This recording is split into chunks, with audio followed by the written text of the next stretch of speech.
fin de año, señores. Ahí está la cantidad de fallecidos, ahí está la cantidad de contagiados. Y del otro lado, la respuesta sanitaria es, bueno, es en este momento muy, pero muy compleja. No hay camas UCI. Esa es la realidad. Si no nos cuidamos, nadie nos va a cuidar, y eso hay que entenderlo. Y bueno, justo hablábamos del proceso electoral.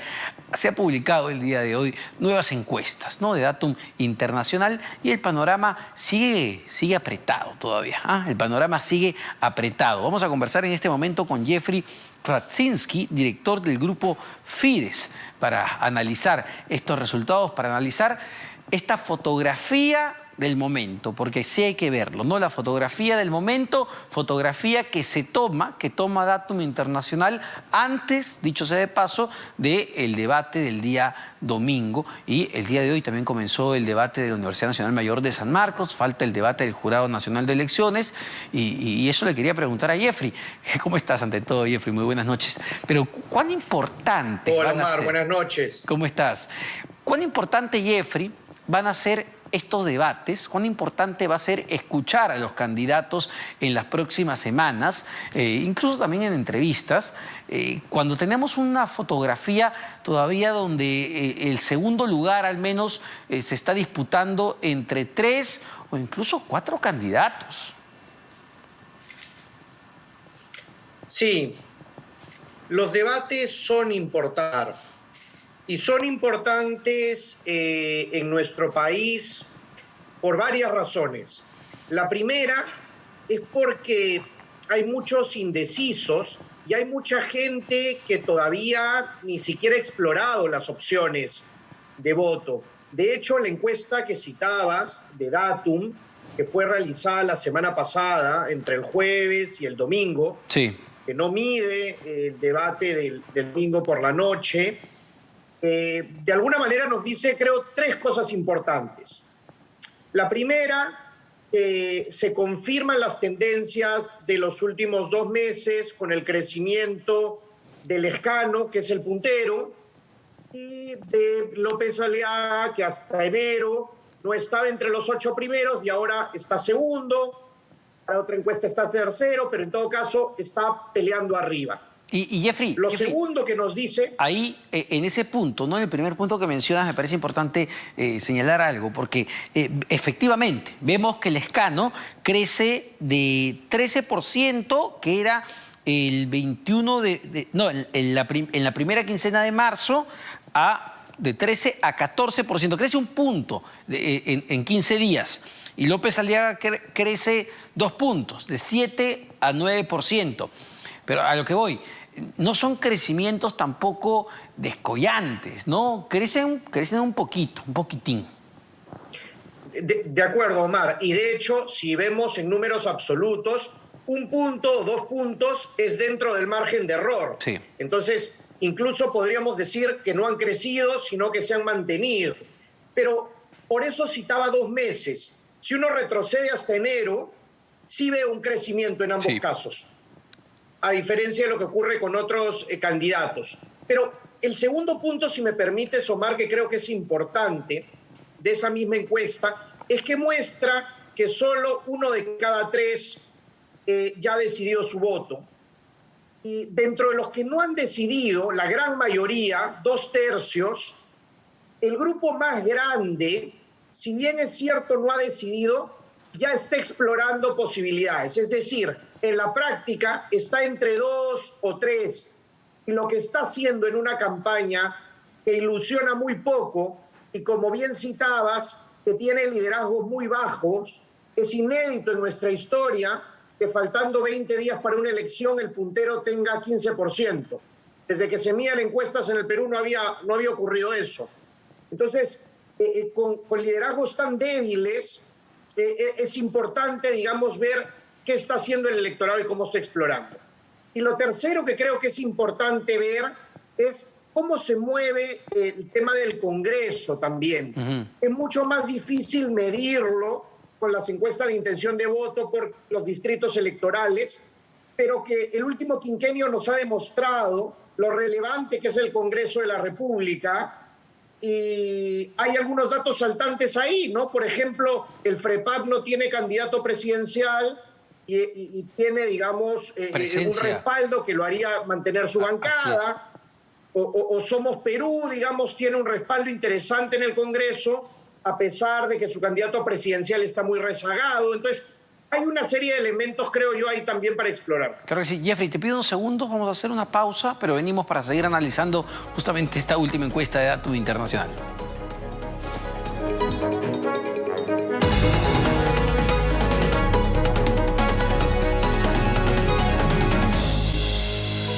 Bueno, estamos conversando con Jeffrey Radzinski, director del grupo Fides, analizando la última encuesta de Datum Internacional que se publica el día de hoy en el diario Gestión. Y Jeffrey, hay también un cuadro interesante que se publica y que tiene que ver con el antivoto, ¿no? Los candidatos que tienen el mayor rechazo de la población. Y ahí lo lidera Keiko Fujimori con un antivoto tremendo de 60%. Le sigue Ollanta con 38% y Verónica Mendoza con 17%. Pero la pregunta es, ¿cuánto puede afectar sobre todo a Keiko Fujimori y a Verónica Mendoza el antivoto que tienen para tratar de pasar una segunda vuelta?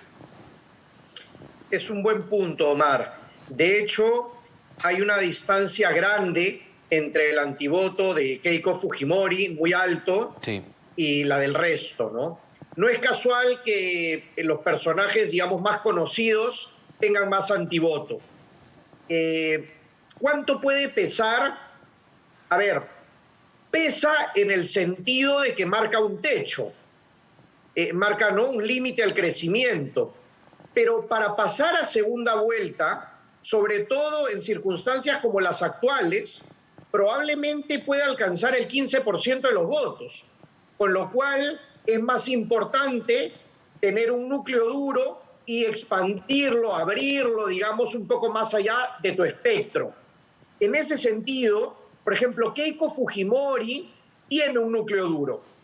El siguiente candidato que tiene un núcleo duro en su votación es López Aliaga y también Lescano. Entonces, ellos, si bien pueden tener techo al crecimiento, tienen un voto sólido que difícilmente cambiará. Hay otros candidatos con mucho más volatilidad, más posibilidades de crecer, ¿no?, menos techo, pero también, digamos, seguidores menos fieles, ¿no? Y por eso vemos cambios tan grandes, sobre todo en las últimas semanas. Y vuelvo a tu pregunta inicial, si me permites, sobre los debates. Entonces, por eso son relevantes los debates en un país como el nuestro, porque hay muchos indecisos y hay muy poca identidad partidaria, valorativa. Entonces, lo que permite el debate de alguna manera es, por un lado, facilitar el descarte y, por otro lado, generar conversación. Más allá del debate mismo, son los titulares, los efectos que generan los debates, las conversaciones que propician en una sociedad que está tan poco atenta a las elecciones generales. La pandemia es todavía un tema más relevante en el debate público que las presidenciales en 19 días.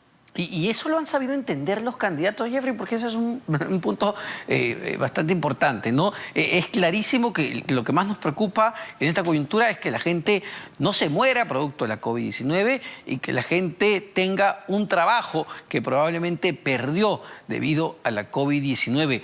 Pero, ¿te parece que los candidatos han sabido canalizar esas preocupaciones de la población? Creo que no. Jeffrey, creo que no han conectado con los efectos brutales de la pandemia. Creo que lo que ha sucedido no lo han medido. La magnitud, digamos, no ha sido medida cuando han preparado sus estrategias de campaña. De hecho, parecería en algunos casos que están repitiendo mensajes, que están, digamos, siguiendo un guión, un lineamiento que fue preparado al inicio de la pandemia y no hoy, con más de 100.000 fallecidos, 15.000 hospitalizados y nuestras UCIs saturadas y nuestros escolares fuera de las aulas.